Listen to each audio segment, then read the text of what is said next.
ঘুষের অভিযোগের মামলায় তারেক রহমান সহ ৮ আসামি খালাস। বিচারিক আদালতে আর মামলা না থাকায় দেশে ফিরে রাজনীতি করতে কোনো বাধা নেই। আজকের রায়ের মাধ্যমে এটা প্রমাণিত হলো যে এই মামলাটা ভুয়া মামলা ছিল। ঈদের আগে দেশে ফিরছেন না বেগম জিয়া, লন্ডনে পরিবারের সঙ্গে করবেন উদযাপন। দ্রুতই দেশে ফিরবেন তারেক রহমান। ঈদ এইখানে লন্ডনেই করবেন সবাই মিলে। এবার ঈদের উৎসবটা ওনাদের অন্যরকম হবে। জনাব তারেক রহমান সহসা ইনশাআল্লাহ বাংলাদেশে ফেরত যাবে, নির্বাচনে মানুষকে সাথে নিয়ে গণতন্ত্র পুনরুদ্ধার করবে। দেখছিলেন প্রধান শিরোনাম। দুপুরের সময়ের সঙ্গে আছি আমি সাইফুল রুদ্র এবং আমি শবনব নিবিড়। এবার অন্যান্য শীর্ষ সংবাদ। ডিসেম্বরে ভোট হলে ঠিক পথে থাকবে গণতন্ত্র। ইইউ রাষ্ট্রদূতের সঙ্গে বৈঠক শেষে আমির খসরু। সংস্কার ইস্যুতে দলগুলোর ঐকমত্য তৈরি না হলে বাস্তবায়ন করবে নির্বাচিত সরকার। ঐকমত্য কমিশনে সংস্কার প্রস্তাব জমা জামায়াতের। সংখ্যানুপাতিক পদ্ধতিতে সুষ্ঠু নির্বাচন দাবি। বিকেলে এলডিপি দিয়ে শুরু হচ্ছে রাজনৈতিক দলের সঙ্গে সংলাপ। আন্দোলনে শহীদ বাবার কবর জিয়ারত শেষে ফেরার পথে মেয়েকে সংঘবদ্ধ ধর্ষণ। গ্রেফতার এক ভুক্তভোগীর সঙ্গে দেখা করতে পটুয়াখালীতে এনসিপি আহ্বায়ক নাহিদ ইসলাম। জুলাই আন্দোলনে হামলায় জড়িত থাকলেই বহিষ্কার। ছাত্রত্ব শেষ হলে সনদ বাতিল। খোঁজা হচ্ছে শিক্ষকদের ইন্ধনও। ঢাকা বিশ্ববিদ্যালয়ে তদন্ত কমিটি গঠন। অবিচার না করার পরামর্শ। এবং প্রত্যাশার পারদ চড়িয়ে এশিয়ান কাপ বাছাই খেলতে ভারত গেল বাংলাদেশ দল। টিম ইন্ডিয়াকে হারিয়েই লাল সবুজ ফুটবলের নতুন অধ্যায় শুরু আশা হামজার।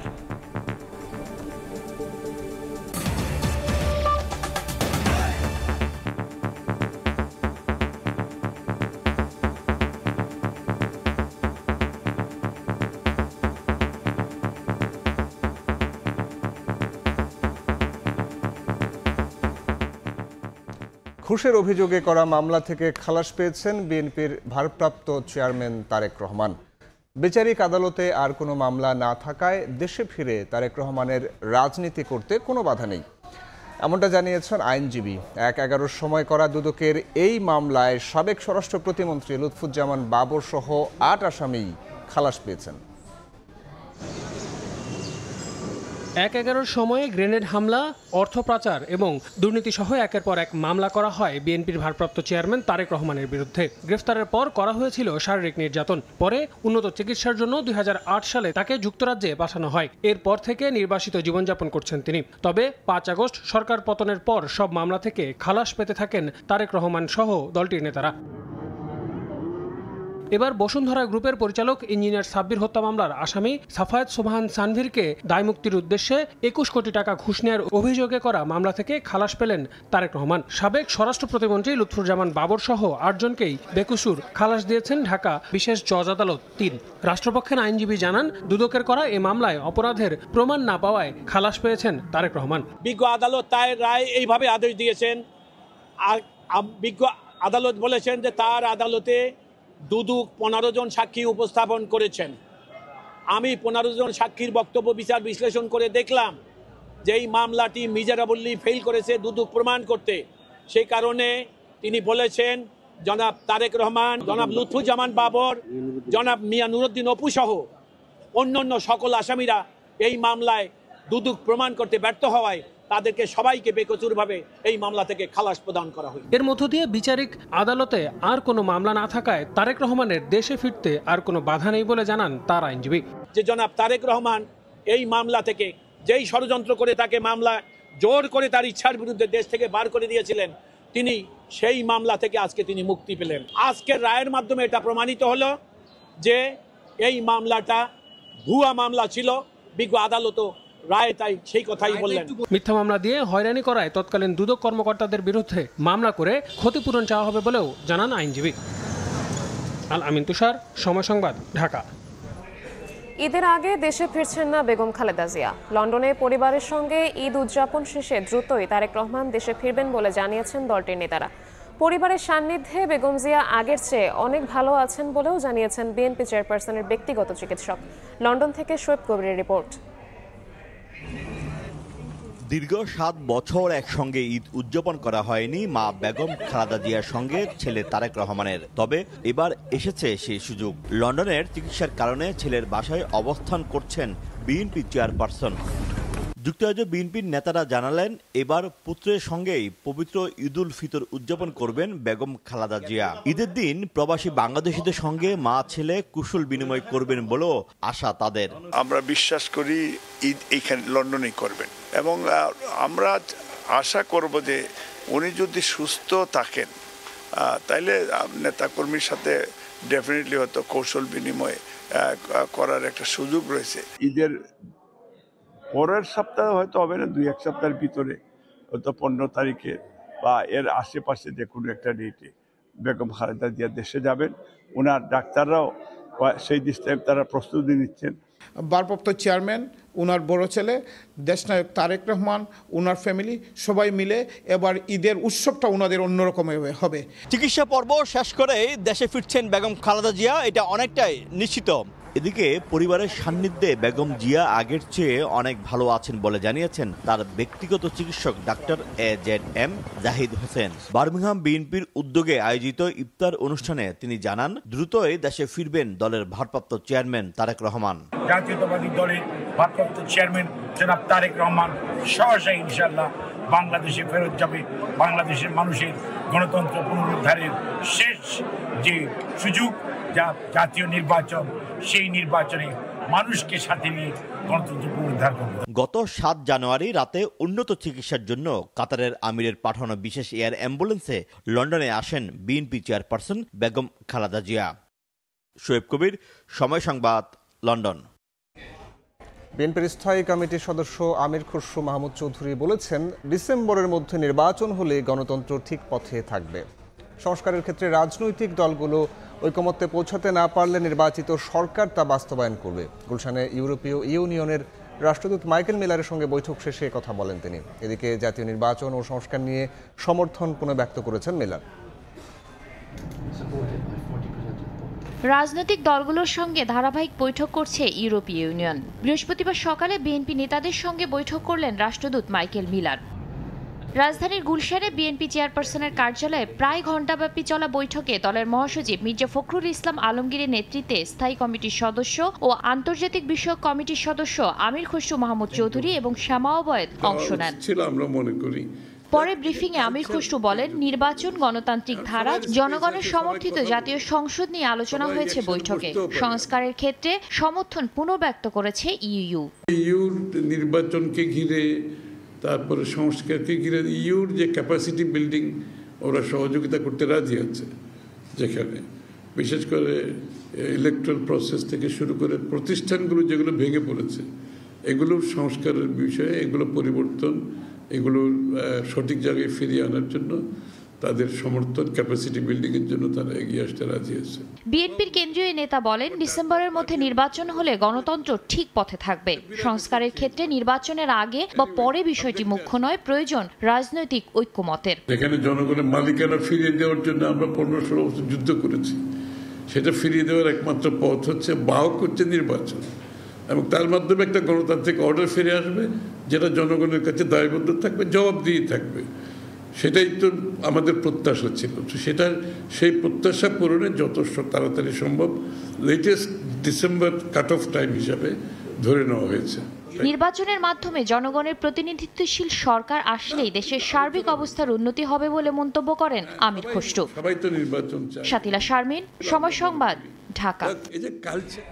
ঐকমত্য কমিশনে সংস্কার প্রস্তাব জমা দিল জামায়াত। প্রয়োজনীয় সংস্কারে জামায়াত সরকারকে যৌক্তিক সময় দিতে প্রস্তুত বলে জানিয়েছেন দলটির সেক্রেটারি জেনারেল মিয়া গোলাম পরওয়ার। সংখ্যানুপাতিক পদ্ধতিতে নির্বাচন সহ 5টি সংস্কার কমিশনের সুপারিশের উপর মতামত দিয়েছে দলটি। এদিকে সংস্কার বা নির্বাচন নিয়ে কমিশনের উপর কোনো চাপ নেই জানিয়ে আলী রিয়াজ জানান, নির্ধারিত সময়ে কাজ শেষ করবে কমিশন।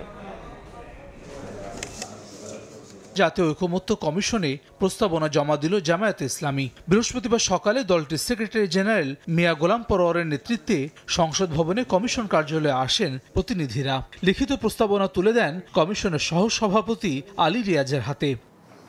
এই সংসদ ভবন। পরে জামায়াতের সেক্রেটারি জেনারেল বলেন, সংখ্যানুপাতিক পদ্ধতিতে নির্বাচন, রাষ্ট্রপতি প্রধানমন্ত্রীর ক্ষমতার ভারসাম্য আনা সহ 5টি সংস্কার কমিশনের সুপারিশের উপর মতামত দিয়েছেন তারা। প্রয়োজনীয় সংস্কারে জামাত যৌক্তিক সময় দিতে প্রস্তুত বলেও জানান তিনি। এই নির্বাচনটা হতে হবে প্রপোর্শনাল রিপ্রেজেন্টেশন, পিআর পদ্ধতি, সংখ্যানুপাতিক পদ্ধতিতে, যেটা আধুনিক গণতান্ত্রিক বিশ্বের প্রায় 60টিরও বেশি সংখ্যক দেশে এটা কার্যকর আছে। আমরা কিন্তু নির্বাচনের দিন, মাস, বছর, ঘন্টা কিন্তু কখনো আমরা বেঁধে দিইনি।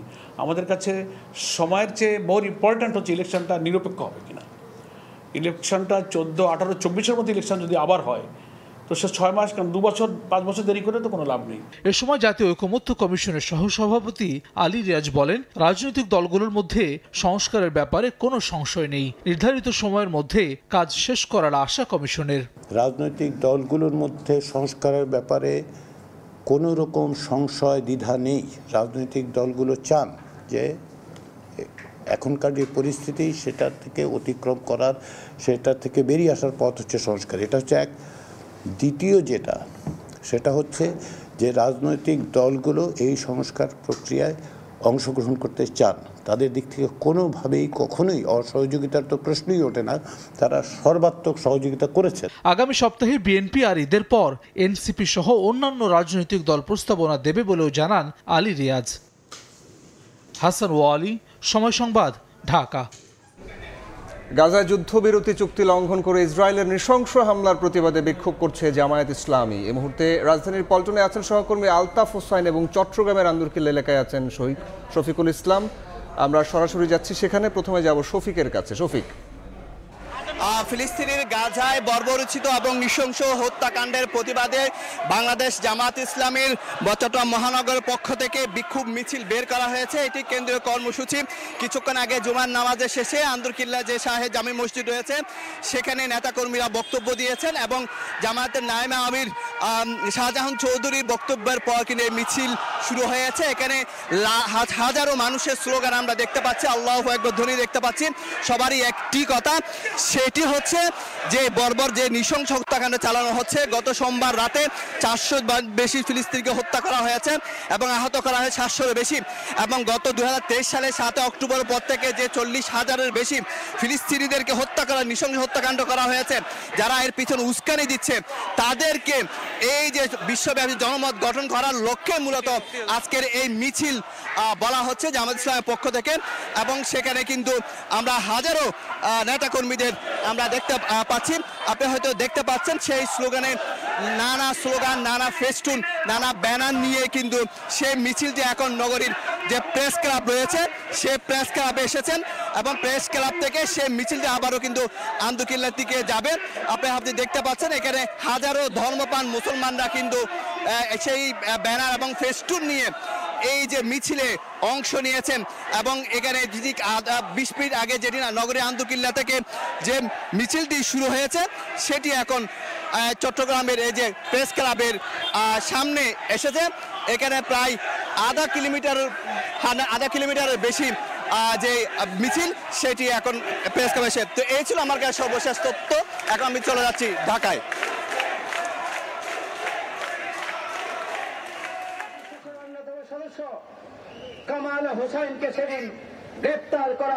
গাজায় ইসরায়েলের বর্বরোচিত হামলার প্রতিবাদে এই মুহূর্তে জাতীয় মসজিদ বাইতুল মোকাররমে বিক্ষোভ মিছিল করছে বাংলাদেশ জামাত ইসলামী ঢাকা মহানগরী দক্ষিণ। মূলত বাদ জোহর নামাজের পরে তারা কিন্তু এই বিক্ষোভ একটি সমাবেশ শুরু করেছে। সমাবেশ পরবর্তী মূলত তারা একটি বিক্ষোভ বের করবে পল্টন এলাকায়। এই মুহূর্তে আমরা দেখছি এই বিক্ষোভ এবং সমাবেশের আজকের প্রধান অতিথি নুরুল ইসলাম বুলবুল বক্তব্য রাখছেন। তার আগে নেতৃবৃন্দ বক্তব্য রেখেছেন এবং দেখছি যে এই বিক্ষোভ সমাবেশে কিন্তু জামাত ইসলামীর হাজারো কর্মী সমর্থকরা কিন্তু অংশ নিয়েছে এবং এই বিক্ষোভ থেকে মূলত তারা দাবি করছেন যে ইসরায়েল যে বর্বরোচিত হামলা চালিয়েছে, গাজায় নারী ও শিশুদেরকে হত্যা করেছে, সেই হত্যার দায়ে নেতানিয়াহুর বিচার সহ বিশ্ব মোড়লদেরকে তারা বলছেন এই হামলা এবং গণহত্যা যেন অনতিবিলম্বে বন্ধ করা হয়। একই সঙ্গে গাজা গাজাবাসীদের যে দীর্ঘদিন ধরে গাজাবাসীর উপরে যে হামলা চলে আসছে, যে অন্যায় নির্যাতন চলে আসছে, সেটা যেন অবিলম্বে বন্ধ করা হয়। বিশ্ব মোড়লদের কাছে সেই আহ্বান কিন্তু জামাত ইসলামী নেতৃবৃন্দ জানাচ্ছেন। জামাত ইসলামী নেতৃবৃন্দ কিন্তু বক্তব্যে আরও বলেছেন যে বাংলাদেশ নয়, সারা বিশ্বের মুসলমান কিন্তু গাজাবাসীদের এই হামলার প্রতিবাদ জানাচ্ছে এবং সবাই ফুঁসে উঠেছে। বিশেষ করে রমজান মাসে যে সময় সবাই সেহরি, ইফতার, তারাবিতে ব্যস্ত, ঠিক সেই সময় মুসলিমদের উপরে এইরকম নেক্কারজনক হামলা কোনোভাবেই মুসলমানরা মেনে নিতে পারছে না। গোটা বিশ্বের মুসলমানরা ফুঁসে উঠেছে। এই হত্যার বিচারও তারা দাবি করছেন। এই গণহত্যার অন্ততপক্ষে শুধুমাত্র এবারই নয়, গাজাবাসীদের উপরে কিন্তু বারবার এই নারকীয় হত্যাযজ্ঞ চলছে।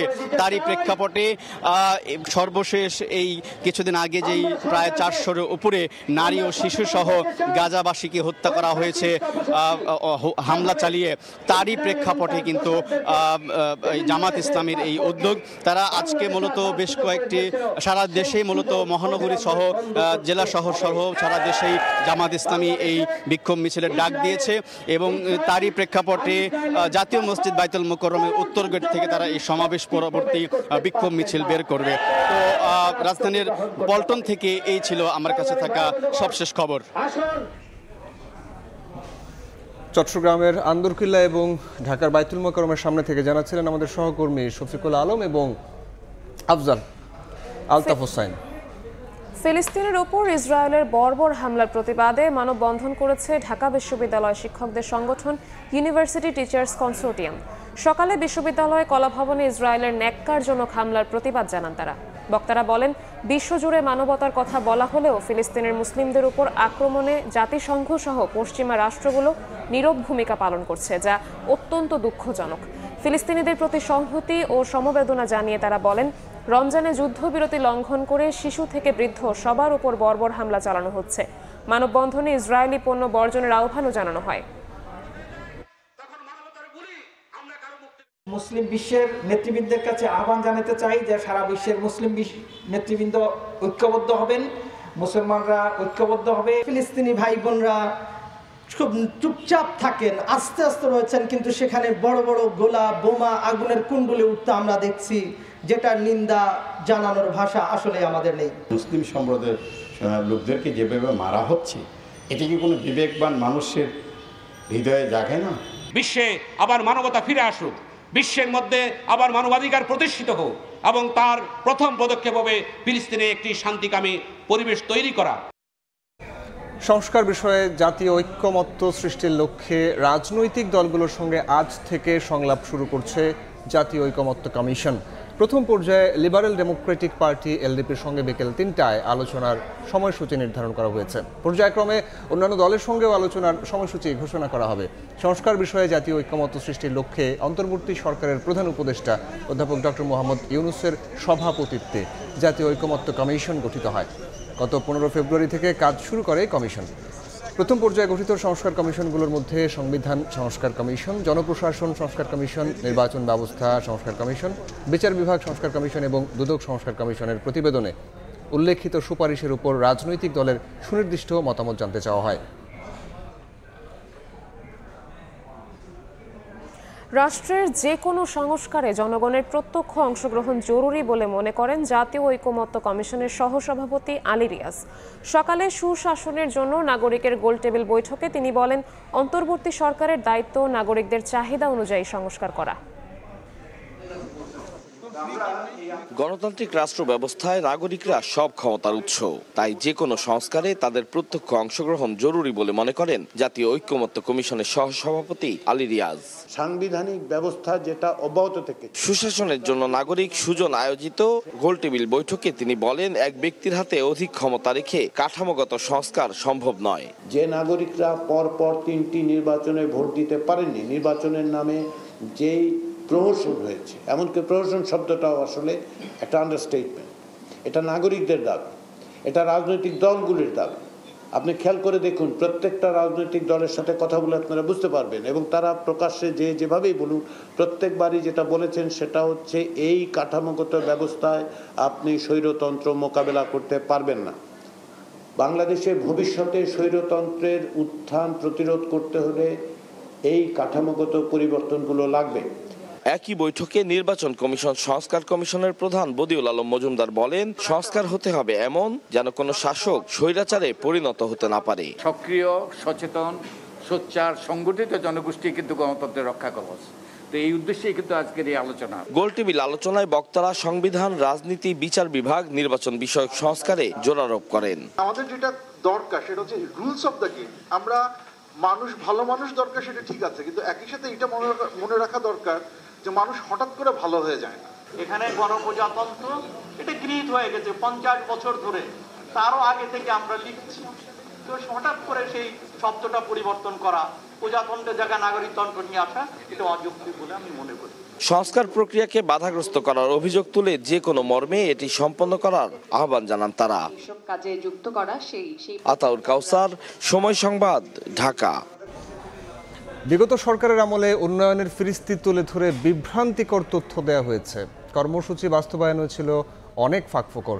জাতীয় এসডিজি রিপোর্ট ভিএনআর আয়োজিত সেমিনারে কথা বলেন এসডিজি বাস্তবায়নে নাগরিক প্ল্যাটফর্মের আহ্বায়ক ডক্টর দেবপ্রিয় ভট্টাচার্য।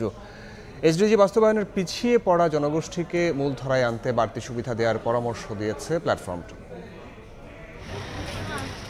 টেকসই উন্নয়ন লক্ষ্যমাত্রা বা এসডিজি বাস্তবায়নে প্রধান লক্ষ্য হলো কাউকে পিছনে ফেলে উন্নয়ন নয়, বিশেষ করে দরিদ্র জনগোষ্ঠীকে মূলধারায় নিয়ে আসা। এজন্য এসব জনগোষ্ঠীকে বাড়তি সুবিধা দিতে হবে বলে মনে করে এসডিজি বাস্তবায়নে নাগরিক প্ল্যাটফর্ম। সকালে রাজধানীর চীনমৈত্রী সম্মেলন কেন্দ্রে আয়োজিত সেমিনারে এসব কথা উঠে আসে। 60 চলে গেছে সময় 15 বছরে, আর আছে হলো শতকরা 40 আর 5-6 বছর মাত্র আছে। এই 5-6 বছরে 2030-এর যে টার্গেটটা আছে সেই টার্গেটগুলি আমরা যদি পূরণ করতে চাই তাহলে আমাদেরকে কি করতে হবে সেটা সম্বন্ধেও আমাদের আলোচনায় থাকবে। সেমিনারে পৃথক 2 সেশনে নারী শিশু নির্যাতন ও শিশু শ্রমের বিষয় উঠে আসে। তাদের আইনি সুরক্ষা বাড়াতে জোর দেওয়া হয়। এ সময় নাগরিক প্ল্যাটফর্মের আহ্বায়ক ডক্টর দেবপ্রিয় গেল সরকারের উন্নয়ন কর্মকাণ্ডের সমালোচনা করেন। এতদিন পর্যন্ত আগের যুদ্ধটাও যেটা হয়েছে এটা ভিএনআর হয়নি, ভিজিআর হয়েছে, অর্থাৎ ভলেন্টারি গভর্নমেন্ট রিভিউ হয়েছে, ন্যাশনাল রিভিউ হয়নি। প্রথমবারের মতো, তৃতীয়বারের মতো এসে আমরা একটি জাতীয়ভাবে একটি প্রক্রিয়ার অংশ হিসেবে এইটা তৈরি করতে পারছি। পরিবর্তিত পরিস্থিতিতে রাজনৈতিক দলগুলোকেও এসডিজি বাস্তবায়নে এগিয়ে আসতে যথাযথ উদ্যোগ নেয়ার আহ্বান উঠে আসে সেমিনারে। অন্তরা সেন, সময় সংবাদ, ঢাকা। গুরুতর অসদাচরণের অভিযোগে হাইকোর্ট বিভাগের বিচারপতি খিজির হায়াতকে অপসারণ করা হয়েছে। সংবিধানের 96 দফা 6 অনুযায়ী রাষ্ট্রপতি তাকে অপসারণ করেছেন। এ বিষয়ে আইন মন্ত্রণালয় থেকে প্রজ্ঞাপন জারি করা হয়েছে। প্রজ্ঞাপনে বলা হয় 18 মার্চ থেকে বিচারপতি খিজির হায়াতকে বিচারকের পদ থেকে অপসারণ করা হয়। 2018 সালের 31 মে হাইকোর্ট বিভাগের অতিরিক্ত বিচারপতি হিসেবে নিয়োগ পান বিচারপতি খিজির হায়াত। 2 বছর পর স্থায়ী হন।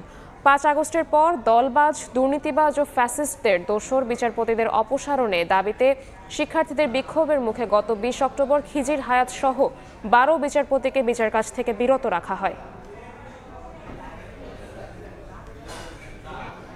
নাগরিকদের নিরাপত্তা নিশ্চিতে বাংলাদেশের অন্তর্বর্তী সরকারের নেওয়া পদক্ষেপকে স্বাগত জানিয়েছে যুক্তরাষ্ট্র। স্থানীয় সময় বুধবার মার্কিন পররাষ্ট্র দফতরের নিয়মিত সংবাদ সম্মেলনে এক সাংবাদিকদের প্রশ্নের জবাবে মুখপাত্র ট্যামি ব্রুস একথা বলেন। We condemn any instances of violence or intolerance directed toward members of minority communities in any country and আমরা যে কোনো দেশে সংখ্যালঘু সম্প্রদায়ের সদস্যদের প্রতি সহিংসতা বা অসহিষ্ণুতার যে কোনো ঘটনার নিন্দা জানাই। বাংলাদেশে সকলের নিরাপত্তা নিশ্চিত করার জন্য অন্তর্বর্তী সরকারের নেওয়া পদক্ষেপগুলোকে স্বাগত জানাই। আমরা এটাই দেখছি, এটাই আমরা প্রত্যাশা করি এবং এটাই অব্যাহত থাকবে। Have welcomed measures taken by Bangladesh's interim government to ensure safety and security for all in Bangladesh. দুপুরের সময় আরো থাকছে। আমার গাড়ি হেলে রাখা আমার সব সাইড গ্লাস বাইরে ভাঙছিল। তো ওদের ব্যবহারই ভালো না। এটা প্রতিনিয়ত হচ্ছে আর এটা আমার মনে হয় কখনো এটা রোধ করা পসিবল না। বাসের রং বদলালেও পাল্টায় না অভ্যাস। যত্রতত্র যাত্রী তুলে বাড়তি ভাড়া আদায়, হতাশা কাটছেই না রাজধানীবাসীর। সরকারি মালিকানা ভিত্তিক কোম্পানি গঠনের তাগিদ।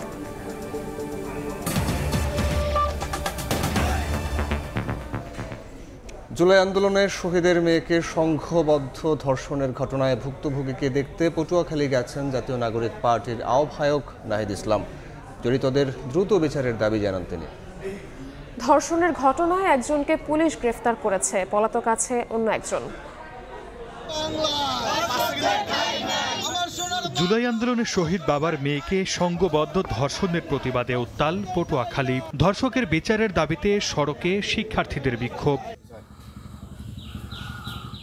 জুলাই আন্দোলনে রাজধানীর মোহাম্মদপুরে পুলিশের গুলিতে শহীদ বাবার কবর জিয়ারত শেষে 18 মার্চ সন্ধ্যায় পটুয়াখালীর দুমকিতে নানাবাড়ি যাচ্ছিলেন 17 বছরের মেয়ে। রাস্তায় একা পেয়ে জোরপূর্বক পাশের একটি বাগানে নিয়ে ধর্ষণ করে সাকিব মুন্সি ও সিফাত মুন্সি নামে দুই যুবক। পরে তাকে উদ্ধার করে পটুয়াখালী মেডিকেল কলেজ হাসপাতালে ভর্তি করা হয়। এ ঘটনায় সাকিব মুন্সিকে পুলিশ গ্রেফতার করলেও এখনও পলাতক সিফাত মুন্সি। আমরা সবার কাছে আমাদের একটাই দাবি, আমরা দর্শকের সর্বোচ্চ শাস্তি রয়েছে এবং মেয়েদের নিরাপত্তা রয়েছে।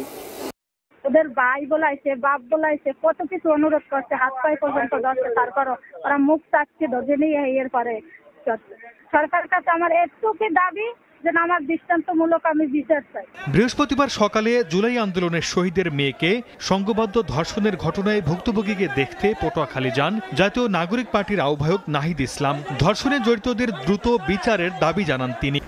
আজ শেষ হচ্ছে ঈদযাত্রার অগ্রিম টিকিট বিক্রি। শেষ দিনে অনলাইনে পাওয়া যাচ্ছে ট্রেনের 30 মার্চের টিকিট।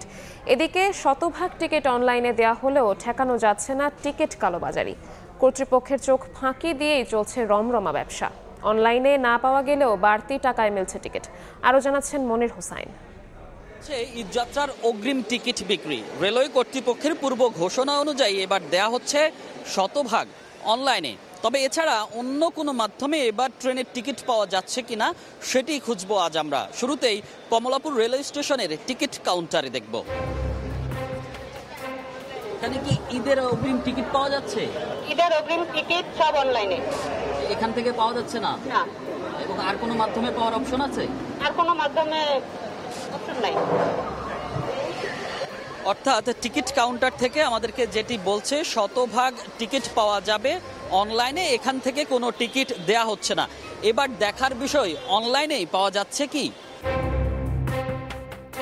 কাউন্টারের তথ্য অনুসারে সোনার হরিণ ধরতে এবার চেষ্টা অনলাইনে। বেশ কয়েকবার হিট করেও সেখানে কেবলই ব্যর্থতার চিত্র, পাওয়া যায়নি কোনো টিকিট। বারবার চেষ্টা করেও মিলছে না টিকিট, এমন অভিযোগ বেশ কয়েকজন যাত্রীর। তাদের দাবি, কাউন্টার কিংবা অনলাইনে যেখানে টিকিটের জন্য হাহাকার, সেখানে একটি ফোনেই হচ্ছে অসাধ্য সাধন। দেখাচ্ছে টিকিট আছে, বাট এগুলো সব ভুয়া, কোনো কাটা যায় না। আপনি যখন টাইমে যাবেন টাইম আনলিমিটেড দেখাই, মানে কোনো প্রকার কাটাই যায় না। এখন বাধ্য হয়ে টিকিট ব্ল্যাকেটতে কাটতেছে, 300 টাকার টিকিট 1,500 টাকাতে কাটতেছে, কিছু করার নেই। টিকিট পাইতেছি না, সব টিকিট বুকিং হয়ে গেছে। তো এই টিকিট কাউন্টারে এক বাইরে টাকা দিছি, সে বলছে যে আমার কাছে টিকিট আছে, তো টাকা পাঠাও। তো বিকাশে টাকা দিছি, সে টাকা নিয়ে ফোন সিম বন্ধ করে দিচ্ছে। অভিযোগের সত্যতা নিশ্চিত করতে ব্ল্যাকারের খোঁজে সময় সংবাদ। কথা বললে নিশ্চিত করেন কিছু টাকা বাড়তি গুনলেই মিলবে টিকিট। আপনি যদি একটু টিকিটের ব্যবস্থা করে দিতেন ভালো হইতো আর কি। হ্যাঁ দেওয়া যাবে, বাট টিকিটের দাম তো বেশি পড়বে ভাই। টিকিট আপনি লিগ্যাল পাবেন, কোনো প্রবলেম হবে না। সেফটি আমার রুট হচ্ছে আপনার দিনাজপুর, পার্বতীপুর, সৈয়দপুর, নীলফামারী। শোভন চেয়ার যদি নেন আপনি 1200 টাকা করে পড়বে, আর এসি নিলে আপনার 2000 টাকা করে পড়বে। এখন প্রশ্ন হচ্ছে, যে কালোবাজারি বন্ধ করতে রেল কর্তৃপক্ষের এত আয়োজন, তাতেও কেন শুভঙ্করের ফাঁকি? এমনিতে অনেকের মুখে শোনা যাচ্ছে, কিন্তু সুনির্দিষ্ট কোনো অভিযোগ আমাদের কাছে নাই। অনলাইন টিকিটের ক্ষেত্রে যদি আমাদের কোনো রেলওয়ে কোনো ব্যক্তি সরাসরি জড়িত থাকে, আমাদের কাছে তথ্য দিলে আমরা ঊর্ধ্বতন কর্তৃপক্ষের কাছে, ওনার কন্ট্রোলিং অথরিটির কাছে আমরা পৌঁছে দিব, জানিয়ে দিব। সেক্ষেত্রে আমরা এটা জিরো টলারেন্স, কোনো রকমের সুযোগ দিব না। দীর্ঘ লাইনের ভোগান্তি কমাতে অনলাইন ব্যবস্থা হলেও টিকিট নামক সোনার হরিণ মেলা এখনও ভার। কর্তৃপক্ষের চোখ ফাঁকি দিয়ে চলছে কালোবাজারি। ভোগান্তি সেই সাধারণ যাত্রীদেরই। মনির হোসাইন, সময় সংবাদ, ঢাকা।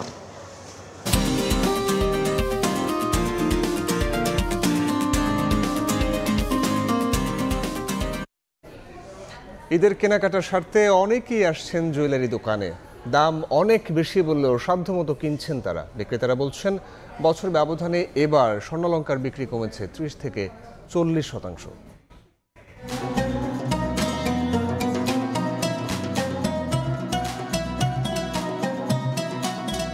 নারী রঙের শোভাবর্ধনে বরাবরই কদর ধরে রেখেছে স্বর্ণালংকার। আর্থিক দুঃসময়ের সঙ্গী হিসেবেও বছর জুড়ে সমাদর রয়েছে মূল্যবান এই ধাতুর। উৎসবে যার চাহিদা বাড়ে খানিকটা।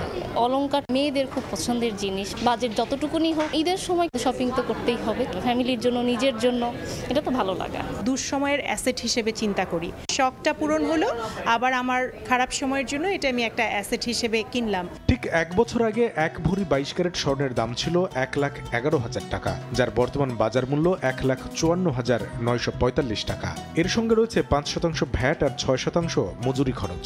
উৎসব রাঙাতে তাই এবার অনেক হিসাব কষেই স্বর্ণালংকার কিনতে হচ্ছে বলে জানান ক্রেতারা। গোল্ডের তো জাকাত আছে, সেগুলো হিসেব করে আমাদেরকে অ্যাডজাস্ট করতে হয়। একবার জায়গা 10 বার ভাবতে হয় যে এটা কিনতে পারবো কি কিনতে পারবো না। বিক্রেতারা বলছেন উচ্চ মূল্যের কারণে এবার তাদের বিক্রি নেমেছে প্রায় অর্ধেকে। খুব উচ্চবিত্ত যারা, তারা হয়তো শৌখিনতার ক্ষেত্রে কিছু কেনাকাটা করতেছে। তো এই বছর বেচাকেনা 30% 40% বেচাকেনা কমে যাচ্ছে। অনেক দিন আছে আমরা বউনি করতে পারি না। দেশের বর্তমান পরিস্থিতি, সে অবস্থায় মানুষ তো অনেকেই টাকা পয়সা হাতে নেই বা বের করতেছে না। নগদ টাকায় কেনা বেচার চেয়ে পুরনো অলংকার বদল করে নতুন ডিজাইনের গহনা কেনার প্রবণতা বেশি বলে জানান দোকানিরা। আনইউজুয়াল গোলগুলা বর্তমান বাজার দর অনুযায়ী বিনিময় করে কাস্টমার গহনা নিচ্ছে। কামরুল হাসান সবুজ, সময় সংবাদ, ঢাকা।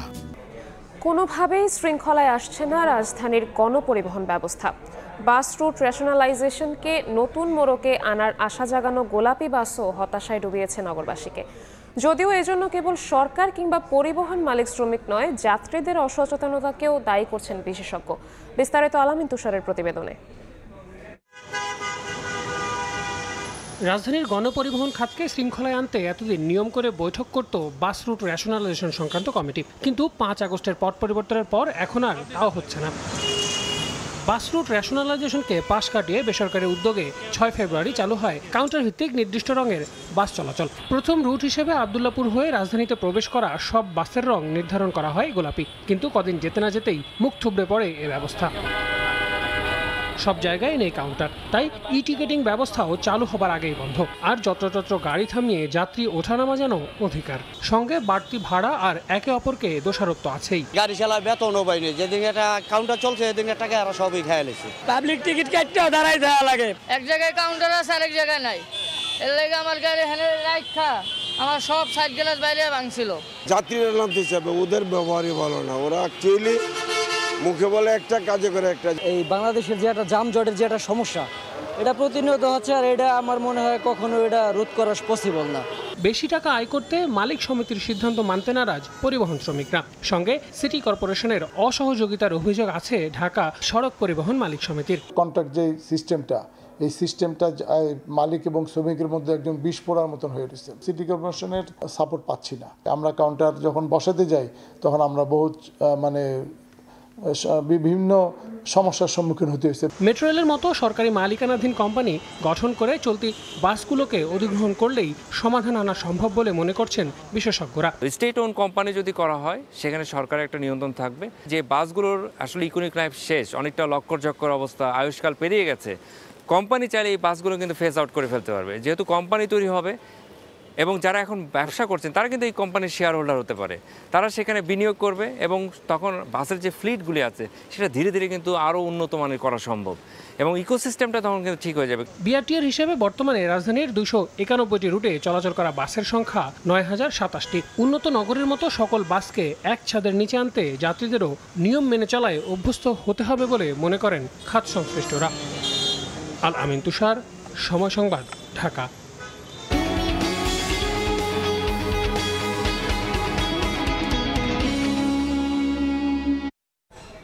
পণ্য প্যাকিং ও ওয়্যারহাউস নির্মাণ ছাড়াই উদ্যোগ নেয়ার পর 3 মাসেও চালু হচ্ছে না সিলেট বিমানবন্দর থেকে কার্গো সার্ভিস। একের পর এক তারিখ পরিবর্তন করেই চলছে সিভিল এভিয়েশন। তবে গ্রাউন্ড হ্যান্ডলিংয়ের সব প্রস্তুতি সম্পন্ন করেছে বাংলাদেশ বিমান। অন্যদিকে কার্গো সেবার জন্য ঢাকা সিলেট যোগাযোগ ব্যবস্থা ও পণ্য সংরক্ষণ অবকাঠামো নিয়ে আশঙ্কায় ব্যবসায়ীরা। আরও জানাচ্ছেন কাজল আব্দুল্লাহ। প্রায় 2 কোটি টাকা ব্যয়ে সিলেট ওসমানী আন্তর্জাতিক বিমানবন্দর থেকে কার্গো সার্ভিসের সব ব্যবস্থাপনা তৈরি হলেও ঝুলে যাচ্ছে বাস্তবায়ন। 3 বছর আগেই অবকাঠামো নির্মাণ, পরীক্ষা নিরীক্ষার স্ক্যানিং মেশিন বসানো সহ সব ধরনের কাজ শেষ করে সিলেট বিমানবন্দর কর্তৃপক্ষ, কিন্তু নানা জটিলতায় তা আটকে আছে বছরের পর বছর। সবশেষ চলতি বছরের জানুয়ারিতে চালু হওয়ার কথা থাকলেও তা পিছিয়ে বেবিচোক নতুন পরিকল্পনার কথা জানিয়েছিল চলতি মাসে। আইকাও থেকে একটা অনুমোদন লাগে, সেই সার্টিফিকেশনের জন্য ওয়েট করছে। এদিকে গ্রাউন্ড হ্যান্ডলিংয়ে কার্গো সার্ভিসের সব ধরনের সেবা দিতে প্রস্তুত বলে জানিয়েছে বাংলাদেশ বিমান। সিলেট থেকে বিশ্বের যে কোনো গন্তব্যে বিমানযোগে পণ্য পরিবহনের ক্ষেত্রে সেবা দেওয়ার জন্য বিমান Bangladesh airlines as a ground handling agent সম্পূর্ণ প্রস্তুত। আমরা আমাদের দিক থেকে আমাদের গ্রাউন্ড সাপোর্ট ইকুইপমেন্ট ওয়াইজ আমাদের RA3 ডেজিগনেটেড এরিয়া, যেটা কিনা ইউরোপিয়ান এভিয়েশন সেফটি এজেন্সি কর্তৃক একটা নির্ধারিত বাধ্যবাধকতা, সেটারও কাজ আমরা সম্পূর্ণ করেছি। ACC3 সহ সব কাজ আমরা সম্পন্ন করেছি। মূলত সিলেট অঞ্চলের প্যারিশেবল পণ্য রপ্তানি প্রাথমিকভাবে মূল লক্ষ্য বেবিচকের, কিন্তু বাণিজ্যিকভাবে ঢাকার পরে সিলেট এয়ারপোর্টকে কার্গো সার্ভিসের দ্বিতীয় অপশন হিসেবে তৈরি করা হলেও ব্যবসায়ীরা বলছেন যোগাযোগ সহ নানা সংকটের কথা। আমাদের মূলত ফ্যাক্টরি বেসগুলো হলো তো আপনার ঢাকা, গাজীপুর বা মানে কুমিল্লা এবং চিটাগাং, মূলত আমাদের বেস কিন্তু ফ্যাক্টরির এখানে। এটা আমার জন্য মানে ধরেন compare to India it is better. Dhaka to সিলেটের রাস্তার অবস্থা খারাপ, এয়ারপোর্টের বা কার্গো ওয়্যার হাউসে আমি পাঠাচ্ছি, তাহলে এইখানে কাস্টমারের যে আমার প্যাকিং, আমার এইখানের যেই টোটাল আমার গুডসের যে নিরাপত্তা, সেটা আমি ফুল আমার ফ্যাক্টরি থেকে আমি সেটা দিছি, কিন্তু আমার এয়ারপোর্টে গিয়ে সেখানে আমার নষ্ট হয়ে যাচ্ছে। এখন এই ইন বিটুইন কিন্তু আমিও জানতেছি না যে আমার মালটা নষ্টভাবে বাইরের কাছে যাচ্ছে নাকি না প্রপার শেপে যাচ্ছে। তথ্য বলছে ব্যবসায়িকভাবে লাভ ক্ষতির হিসাব না কষেই সিলেট বিমানবন্দরে নির্মাণ করা হয়েছে কার্গো অবকাঠামো। পণ্য স্ক্যানিংয়ে 2টি এক্সপ্লোসিভ ডিটেকশন সিস্টেম বা EDS মেশিনের মধ্যে অচল হয়ে রয়েছে একটি। এছাড়া এখনও কার্গো সার্ভিসের অনুমতিও মেলেনি আইকাও থেকে। কাজল আব্দুল্লাহ, সময় সংবাদ, ঢাকা। শিল্প প্রতিষ্ঠানের মালামাল ছাড়ে বেশি টাকা দাবি করা নিয়ে কর্মবিরতি পালন করছে ঢাকা কাস্টমস হাউস C&F এজেন্টরা। সকালে তারা এ কর্মসূচি ঘোষণা করেন। C&F এজেন্ট ভবনের সামনে নেতারা অভিযোগ করেন, একটি শিল্প প্রতিষ্ঠানের মালামাল ছাড় করতে গেলে অতিরিক্ত টাকা দাবি করেন রাজস্ব কর্মকর্তা আলামিন। অতিরিক্ত অর্থ নিয়ে কথাবার্তার সময় মার মুখে আচরণও করেন তিনি। এ ঘটনায় দ্রুত ব্যবস্থা না নিলে কঠোর কর্মসূচি ঘোষণার হুঁশিয়ারি দেন এজেন্টরা।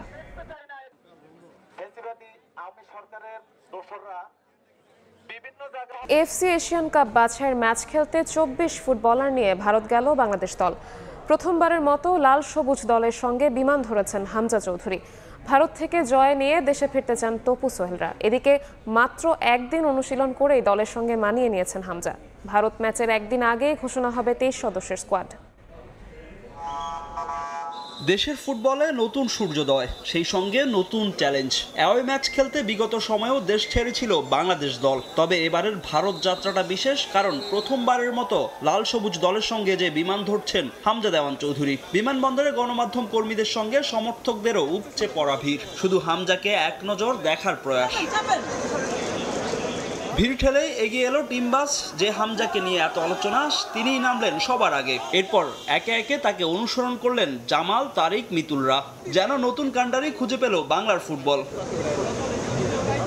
বাংলাদেশ দলের সঙ্গে যুক্ত হয়ে কিংস অ্যারেনায় প্রথমবারের মতো অনুশীলন করেছে হামজা চৌধুরী। ভারত ম্যাচের আগে আরো 3টি অনুশীলন সেশন পাবেন শেফিল্ড ইউনাইটেডের এই ফুটবলার। তবে প্রথম অনুশীলনেই মানিয়ে নিয়েছেন দলের সঙ্গে। হামজা খুবই তাড়াতাড়ি আমাদের সাথে মানিয়ে নিতে পারছে। মনে হচ্ছে যে ও আমাদের সাথে অনেক দিন ধরে খেলতেছে। ও এত বড় টপ প্লেয়ার, ওর মধ্যে ওই জিনিসটা নাই যে ও একটা বড় লেভেলে খেলে দেন আমাদের সাথে খেলতেছে, ওর মধ্যেই এই জিনিসটা কাজ করতেছে না। অনুশীলন মাঠ থেকে ড্রেসিং রুম, হামজার অন্তর্ভুক্তির প্রভাব পড়েছে ফুটবলারদের মন মানসিকতায়ও। একে তো প্রতিপক্ষ ভারত নিয়ে বাড়তি উন্মাদনা, তার উপর হামজাকে সঙ্গী করে বছরের প্রথম ম্যাচটা জয় দিয়ে স্মরণীয় করে রাখতে চায় ফুটবলাররা। চিন্তা ভাবনা হলো উইনিং মেন্টালিটি, তো এইভাবেই আমরা আগাচ্ছি এবং এইভাবেই আমরা খেলতে যাচ্ছি। জয় দিয়ে যেন শুরু করতে পারি, হামজাকে যেন এই জয়টা আমরা দেশি প্লেয়াররা দিতে পারি, যারা আমরা লোকাল প্লেয়ার আছি। আমাদের সাথে যে হামজা আসাতে আমাদের আপনারাই দেখছেন অ্যাটমসফিয়ার কিন্তু অলমোস্ট সব চেঞ্জ।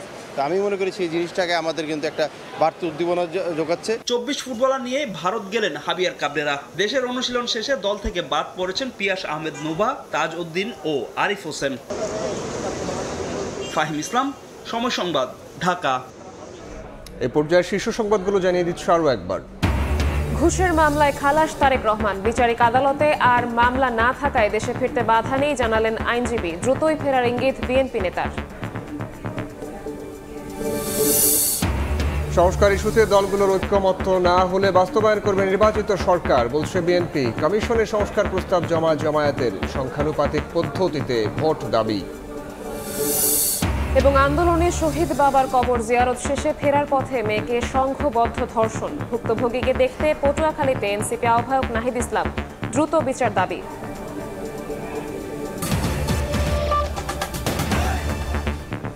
এই ছিল দুপুরের সময়। সঙ্গে থাকুন সময়ের।